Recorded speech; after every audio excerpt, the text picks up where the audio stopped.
BJP వాళ్ళకి లేదంటే మచిలీపట్నం వేయొచ్చు, లేకపోతే రెండు కావాలన్నా కూడా ఇస్తారు పవన్ కళ్యాణ్. పాప అదే ఆయన ఆ విధమైన త్యాగం చేయడానికి సిద్ధంగా బీజేపీ వాళ్ళ కోసం.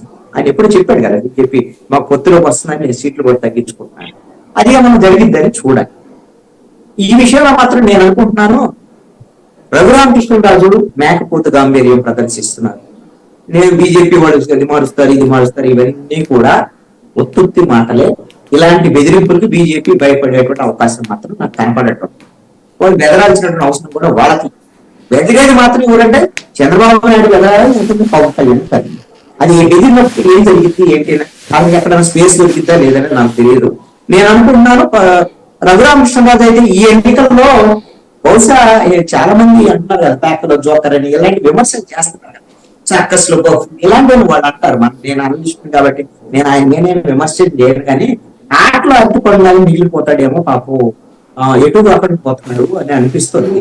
పాప అంటే వీల్లేదు, ఎందుకంటే ఆయన నొప్పుదోలు కూడా ఉంది కాబట్టి ఆయన చేతులారు చేసుకున్నట్టు పని. ఇది రఘురామకృష్ణరాజు ఏం జరిగింది కూడా నాకు తెలిసి అయితే మాత్రం ఎక్కడ ఈ ఎన్నికల్లో పోటీకి ఉండకపోవచ్చు అనేటువంటిది. తర్వాత ఏదో చెప్తాడు, నాకు రాజ్యసభ ఇస్తా ఉన్నారు, ఎమ్మెల్సీ ఇస్తా ఉన్నారు. ఈ మధ్య నేను ఏదో చూశాను, ఒక వీడియో కరెక్ట్ చూశానో లేదో తెలియదు. నేను అసెంబ్లీలోకి వచ్చి స్పీకర్ అయితే నేను జగన్మోహన్ రెడ్డి గురించి అంటారని ఏదో చూశాను. అది మరి ఏందో నాకు అర్థం కాదు. ఇలా అతి ఉన్నటువంటి అసలు ఉన్నటువంటి పోయినటువంటి పరిస్థితుల్లో ఇలాంటివన్నీ మాట్లాడే పరిస్థితులు ఉంటాయి.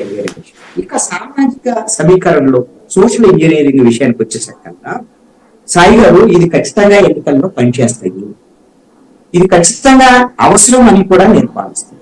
ఎందుకు ఈ మాట్లాడుతున్నానంటే, మీరు మాట్లాడే ముందు ఒక చిన్న పాయింట్, సోషల్ ఇంజనీరింగ్ అంటే ఆంధ్రాలో ఇప్పటిదాకా 3 సామాజిక వర్గాలకి సీట్లు ఇవ్వడం మీదనే సోషల్ ఇంజనీరింగ్ జరిగింది. ఇప్పుడు సోషల్ ఇంజనీరింగ్ అంటే అన్ని వర్గాలునా లేదా ఆ 3 సామాజిక వర్గాల సీట్లేనా? అదే ఇప్పుడు అన్ని వర్గాలకు సంబంధించి ఇప్పుడు జరుగుతున్నటువంటి పరిణామం కొత్త రకమైనటువంటి ఒక విధానానికి జగన్మోహన్ రెడ్డి శ్రీకారం చుట్టారంట. అది సక్సెస్ అయితే ఫెయిల్ అయితే నాకు తెలియదు, రేపు ఫలితాల తర్వాత తేలిద్దాం. మీరు గమనించండి, నాకు తెలిసి అయితే మరి మన ఉమ్మడి ఆంధ్రప్రదేశ్ లో పద్మలో లేనటువంటి మంత్రివర్గాన్ని మనం చూసాము.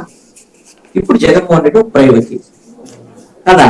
అలాగనే ఇప్పుడు ఎస్సీ ఎస్టీలకు సంబంధించి వాళ్ళకుండే సీట్లే ఇస్తారు, బీసీలకు అత్యధికంగా శాతంగా సీట్లు ఇస్తున్నారు. అది రాయలసీమలో కూడా ఇస్తున్నటువంటి పరిస్థితి ఈ రోజు ఉంది. మరి రాయలసీమలో రెడ్లు ఎంత మేరకు మరి ఆయన అంగీకరిస్తారు, వాళ్ళు ఎంత మేరకు ఆయన ఒప్పించగలుగుతాడు అనేటువంటి పాయింట్. అదేవిధంగా బీసీల్లో కూడా ఇంకా వెనుకబడి బీసీలు ఎంబీసీల్లో ఉండేటువంటి వాళ్ళకు కూడా సీట్లు ఇచ్చేటువంటి ప్రయత్నం, మహిళలకు ఎక్కువ సీట్లు ఇచ్చేటువంటి ప్రయత్నం, ఇవన్నీ ఒక మంచి ప్రయత్నం. అయితే కాపులకు కూడా మాకు వాళ్ళకి సీట్లు ఓట్లు వస్తాయి రావాలంటే 2019 కాపులు వేసారండి. అత్యధికంగా వైఎస్ఆర్ కాంగ్రెస్ పార్టీకి వేసే కాపులు జనసేన కన్నా తెలుగుదేశం కన్నా వైఎస్ఆర్ కాంగ్రెస్ పార్టీ కాపులు ఓట్లు వేశారు. ఇప్పుడు రావని ఎందుకు అనుకుంటున్నారో నాకు అర్థం కావట్లేదు. రావని నా జగన్మోహన్ రెడ్డి అయితే అనుకుంటున్నాను, నేను అనుకోవట్లేదు.